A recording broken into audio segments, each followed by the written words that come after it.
What's up, everybody? Matt Gajewski here with the Awesemo Fantasy Football YouTube channel, and we are talking some NFL draft sleepers, some players drafted on day 3 who maybe landed in a favorable situation or they just slept, and now they're a player you should also be looking at as a sleeper ahead of redraft and dynasty. Before we get started, make sure you hit that thumbs up button, subscribe to the channel, and hit the notification bell so when this and all other content goes live.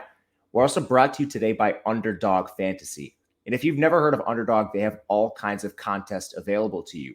They have best ball drafts, live drafts, pick 'em contests, and you can win up to 20 extra entry fee. Better yet, use the promo code Awesemo and you will get a match deposit bonus up to $100.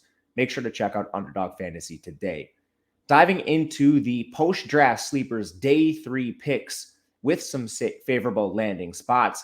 This is mostly going to be a running back video. Couple receivers we'll talk about, but generally when we're talking day 3 prospects, running backs have a much better chance of getting on the field, and that's just because of injuries. The running back position, far more injury prone than receivers, tight ends, quarterbacks, so they generally have a larger impact when they're day 3 picks. But we're going to kick things off with the one receiver I really want to touch on here. It's Khalil Shakir coming out of Boise State. He was picked in the 5th round, pick 148, and he lands with the Buffalo Bills.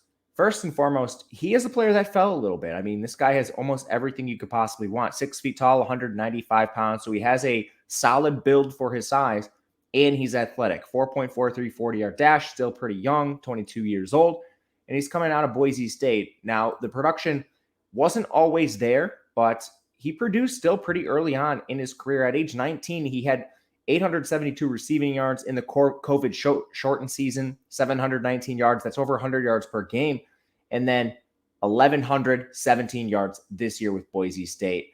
This is a guy that did produce at almost every turn, and he lands with Buffalo. As far as his fit here, he's probably not going to be a starter. But when you start looking at this Buffalo Bills depth chart, they're a team that's lost a lot so far this year, especially in the receiving room. Their projected starting 3 are going to be Gabriel Davis, Stephon Diggs, and Jamison Crowder. And they run a lot of 4 wide. Sometimes that's with Knox split out. Sometimes that's with Isaiah McKenzie. But other players like Jake Kumaro, Marquez Stevenson, they're beatable on this depth chart when it comes to Khalil Shakir. And when we look at Gabriel Davis, he's a day 3 pick that ended up carving out a sizable role for himself. What's to say Khalil Shakir couldn't do the same? So he's the first player with favorable landing spot and decent draft capital who we want to mention here.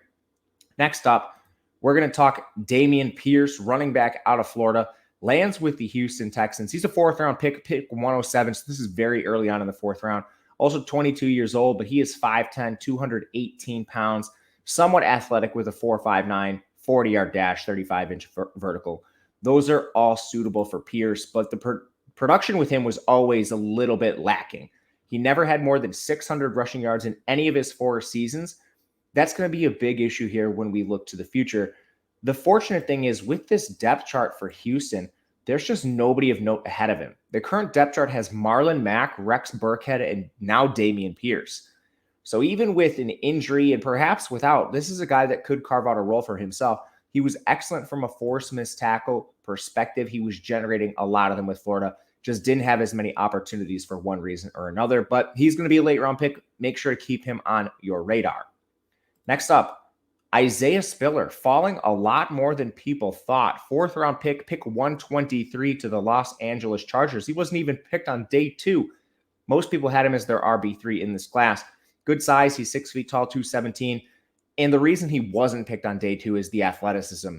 It's poor. He ran a 4.63, jumped 33 inches in the vertical at his pro day, but he's young and he's hyper productive coming out of Texas A&M. When we look at Spiller and what he actually put on the field for this team, he had over 1,000 yards rushing in back-to-back seasons, and he had 946 yards as a freshman. He also was a great pass catcher, at least 20 catches in each of those 3 seasons with Texas A&M. Where he slots in with the Chargers, this is a weak depth chart behind Eckler. You have Joshua Kelly and Larry Roundtree. Neither have been productive in their careers as change of pace backs. Neither were drafted with much draft. When we back, and we've actually seen him spelled a little bit by change of pace backs.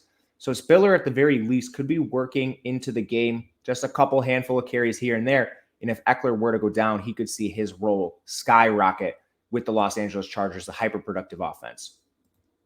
Next up, we're going to talk Tyler Algier. He's drafted a little bit behind some of the later prospects we'll mention, but Algier, he ends up on a barren depth chart.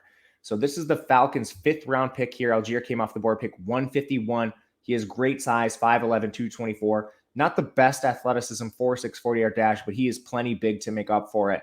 22 years old, coming out of BYU. He was a late career position change player. He was originally a linebacker for this team, and they moved him to offense, and they're very glad he did over 1,000 yards rushing in the last 2 seasons. But what we really like with Algier is the barren depth chart. When we look at the Atlanta Falcons, it's basically just Cordarrelle Patterson, who was a receiver for a part of last year. They cut Mike Davis, and now it's just Damian Williams ahead of him. There's a very real chance Tyler Algier is immediately the RB2 in this offense, and perhaps could function as a change of pace to Cordarrelle when he split out into the slot and out wide. So Algier, despite the late round draft capital, very much somebody as a sleeper we need to keep on our radars. Next up, we have Zamir White, and funny enough, he's also a 4th-round pick. Zamir White coming out of Georgia. He comes off the board 1 pick before Isaiah Spiller in the 4th round. This is pick 122 to the Las Vegas Raiders, and Zamir White is hyper athletic, 6 feet tall, 214 pounds, 4.4 flat 40-yard dash, 34-inch vertical. The concerns with him coming out of college were mainly injuries. This guy with multiple ACL tears, and he's a little bit older because of that, but he also didn't have elite production. That could be rationalized away by his college. He played at Georgia with James Cook in the same backfield, and as we've seen even with players like Nick Chubb, Sony Michel, the list goes on, they have so many NFL caliber backs that they don't always receive the full workload. However, Zamir White landing with the Raiders, they just decided to decline the 5th-year option on Josh Jacobs. That means this depth chart could be opening up as soon as next year. Right now you have Josh Jacobs, Kenyon Drake, Amir Abdullah, but no ties to Drake and Abdullah. They're transplants onto this roster. Jacobs is the guy they actually drafted, and seeing them decline his option, that means Zamir White could be getting a little more work in the future. And then just looking at this year, Abdullah and Drake profile more as scat backs, 3rd down backs. Jacobs is your true 3-down workhorse when necessary, but he also has an injury history. So Zamir White, not as attractive as some of the other names we mentioned, but definitely somebody to keep on our radars. Next up, we have Hassan Haskins, just 2 more to go here. With Haskins, this is more an injury risk and handcuff type situation. He's 6'2", 228 pounds, did not test, but he came out of Michigan and was hyper productive for that team. The reason I want to put Haskins on this list is he looks like the direct handcuff to Derrick Henry at this point with the Titans. On this roster, you have Derrick Henry, Dontrell Hilliard, Trenton Cannon, and now Hassan Haskins. Hilliard and Cannon do not profile as 3-down backs or replacements to Henry. And even last year, we saw this offense have a lot of production behind Derrick Henry when injuries occurred. So this is pure handcuff, but Hassan Haskins, a name to know. And finally, Tyler Beatty coming out of Missouri, 6th-round pick to the Ravens, pick 196. 5'8", but he's nearly 200 pounds, 4.45 40-yard dash, plenty athletic. The guy was amazing with the ball in his hands, especially as a receiver. When we look at the Ravens roster, they have 2 backs coming off an injury in J.K. Dobbins and Gus Edwards.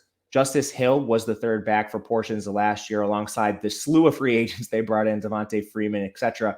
But when we look at the profile of Dobbins and Edwards, neither are primary pass catchers. That's Tyler Beatty's strength, and although this offense doesn't throw the ball to running backs a lot, if one of them goes down, or maybe even if they don't, Beatty could be that preferred pass catching back, so he's at least a name to note in Baltimore.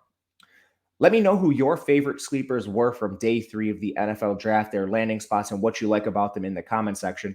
I'm Matt Gajewski on Twitter. I'm on Twitter at Matt_Gajewski. Thank you guys for watching, and we'll see you again next time.